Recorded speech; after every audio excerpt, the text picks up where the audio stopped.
over the plays from today that I called and talk about what to expect for tomorrow and going into next week. All right, so we'll get started.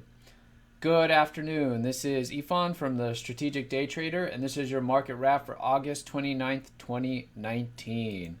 SPY gapping up and was able to hold the gains up 1.24%. Looks like we got about a minute left. Oh, actually, we just closed here, so we'll get the kind of the final numbers here. Almost 1.5% for the Qs there. Okay, what does that do to the hourly chart that we've been watching closely here? Is we're now back up at this resistance. Okay, daily still in this very choppy wide sideways base. Attempts to break out were met with resistance. Attempts to break down were met with support. Okay, so we're still stuck in here, and I think what we did well last week is not to get ourselves into trouble, get ahead of ourselves, and anticipate the breakout or even the holding of support, right? I think we were holding up here, right? And we were waiting to see what the result would be, which direction this wants to go. And what we've learned from the hourly, unfortunately, is that there just has not been an ability for the market to pick a direction, right? So the market perhaps is in a holding pattern, waiting for resolution of the news, right? And with each kind of move that we get, right, we can start to speculate and anticipate, but we really don't have any clear indication at this point, right, which direction the next move in the market is going to be. And so when I'm looking at the hourly here, we're trying to anticipate the next hours and days, right? When we're looking at the weekly, or anticipating the next weeks and months, right? So we are still bullish on these larger time frames, which has really kept us from being able to go all out bullish, all out bearish on the larger time frames, even when we were looking like we were going to, right? But this hourly has really shown us how choppy things have been, right? And so we knew that once this hourly failed, right, we had to go to a neutral bias, and we're still going to be there going into tomorrow, okay? And I know being neutral on the market is maybe not the most exciting, right? That if being all out bullish or all out bearish is a more clear indicator and sounds more promising of opportunity, right? That, okay, good, I'll have more confidence in taking my longs or my shorts tomorrow if I know that that's the bias, okay?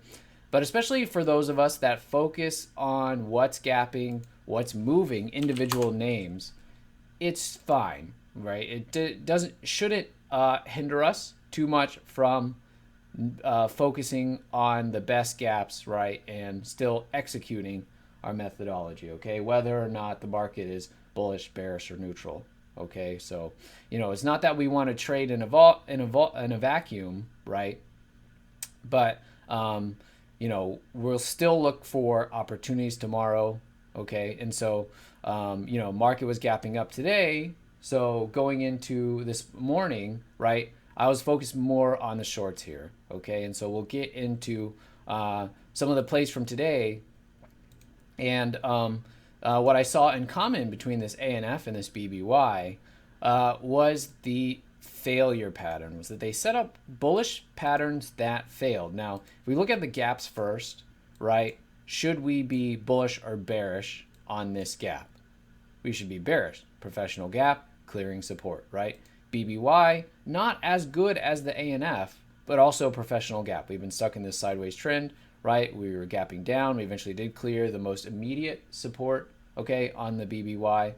All right, so here were the entries on the BBY, okay, and this is what I found to be common in that they both set up as failure patterns. So I just want to go over these real quick. So first was the BBY, or this is the one that was an official call here, okay, was the BBY. So how was this entered into, okay? We had a bounce off the lows, right? And then it tried to put in a higher low right here and tried to bounce. Okay, so how would this have to transition into an uptrend? Say this did find the bottom. If this did want to bottom, how would this have to transition? okay, you would have to get a higher low and a higher high. And then by definition, right, we're into an uptrend, right? And as soon as it got this bounce, broke the previous bar's high, that bar could not get follow through, okay? So that told me we are likely going to go back down, that this rally here off the lows was short-lived and likely going to go lower, okay?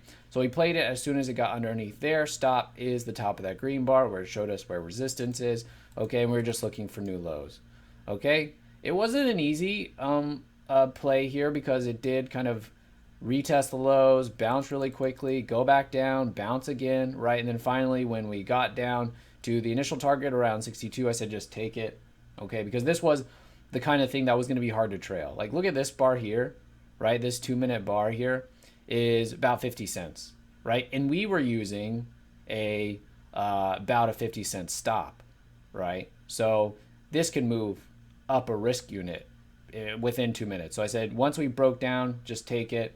All right, so we got some out. You probably got a little bit better fill than me. I got out 62.20. Okay, just said, because I typed it into the room before I took it myself.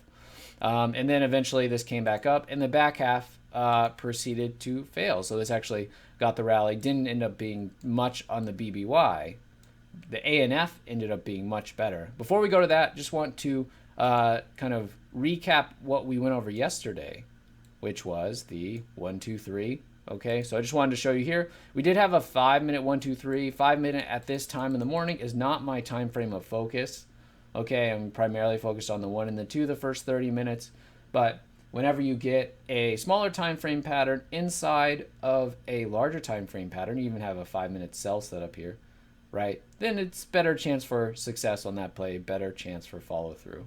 Okay, so no surprise here that a breakout off the lows would fail, right? And that the rallying here would end, and kind of that buy setup failure is our indication that that attempt to move up off the lows is running out of steam. Okay, but we got a nice 5-minute 1, 2, 3 there. There's the red bar, there's the inside bar, right? And then the continuation lower.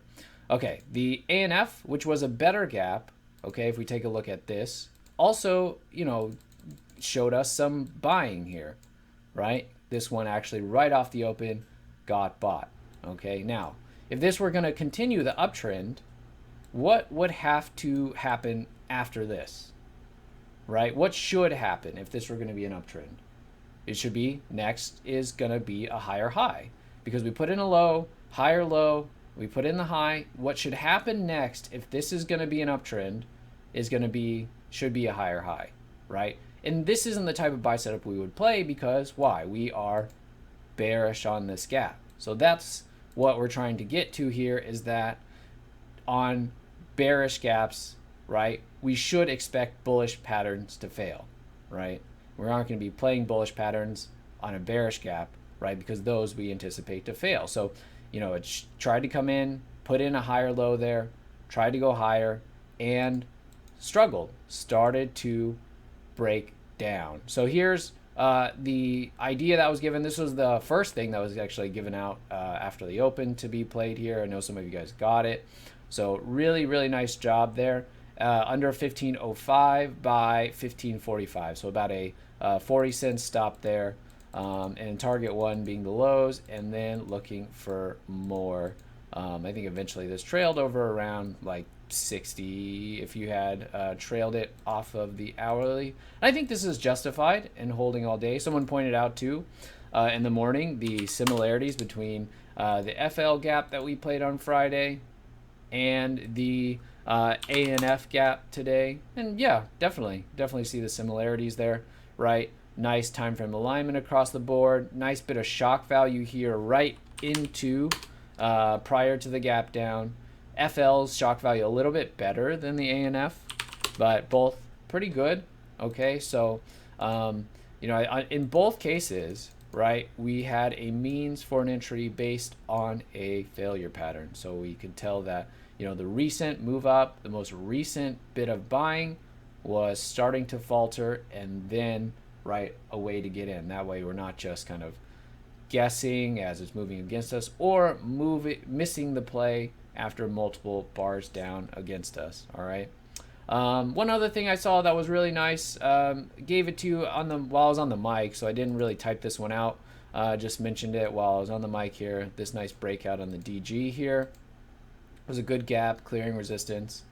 I do think that as a result of kind of the plays that we've had the last few days, like the TME on this day and the FL, I was a little bit more focused on the shorts. I think part of that too was the gap down today, or the gap up in the market. Anything gapping down has relative weakness. So, this is kind of one of those plays that I missed, that I passed on, but I didn't really have a good reason to pass on. So I think, that's always something good to make note of, that if you have some kind of, I don't know, inflexibility or kind of bias to make note of, so that the next time we get a really nice long or gap up like this, that I'm not holding myself back and keeping myself out of a nice play just because of that. One more thing, I think it's not that I only play short. Yesterday's play was the EXPR, but what I did note about this EXPR was that it was a bit aggressive, and I don't want to make a habit of playing these. This wasn't really a gap bully in spirit, I guess, because it was a gap down in the pre-market, right? But that this is pretty aggressive, and we didn't get all that nice a follow through really on this EXPR. And so kind of looking at some of these other ones that were counter trend as far as bullying the gap into resistance, right? That after the initial move, they start to kind of find a place to settle down, that you don't get the nice continued all-day trend closing at the highs kind of move. So while the box, is going to is closing around here where it set up the entry, I just think that these are a lot harder, and the follow through is a lot more short-lived on these ones that are moving against the longer term chart.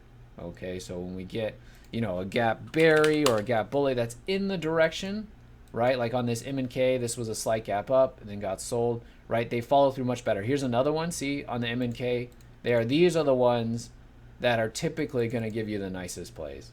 Okay, so just wanted to make note of that, because I think it's important to, when you take a play like the EXPR yesterday, even if it works, right, be objective about it. And then, if you take a play that doesn't work, like the ZGNX, or even like today, like the BBY, we didn't get anything out of really, just because, we let the back half stop out.